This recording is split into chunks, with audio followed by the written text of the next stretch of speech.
My name is Lena, and I'm from the United States. I believe that in the US, people who are incarcerated should have early access to the COVID-19 vaccine. In the US, we incarcerate more people per capita than any other nation. Over 2 million people are held in prisons, jails, and other detention centers. Of these, almost 500,000 have not been convicted of a crime, and many others are jailed for petty crimes or soon to be released. Incarcerated people are around 5 times as likely to be infected by COVID-19 than the average American, and twice as likely to die from infection. So far, at least 252,000 incarcerated people and staff have been infected, and over 1,500 have died.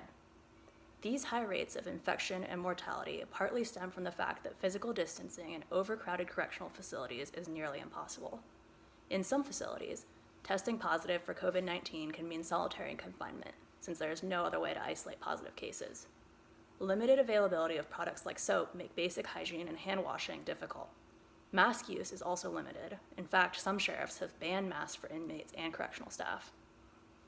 In addition to difficult living conditions, the incarcerated individuals themselves often fall into high-risk groups. Over 10% of people in state prisons are 55 years old or older.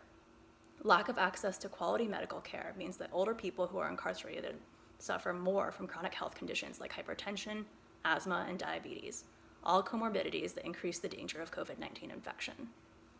We've also seen throughout this pandemic that correctional facilities are a source of outbreaks.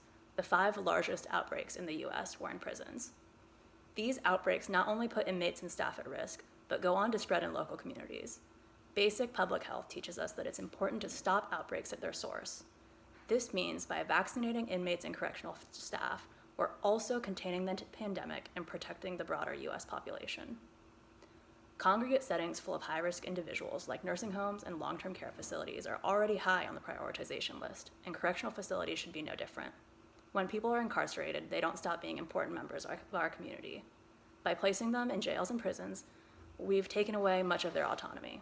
In turn, we owe them as much protection from COVID-19 as we can provide. This ethical obligation has a clear implication that people who are incarcerated should have early access to life-saving COVID-19 vaccines.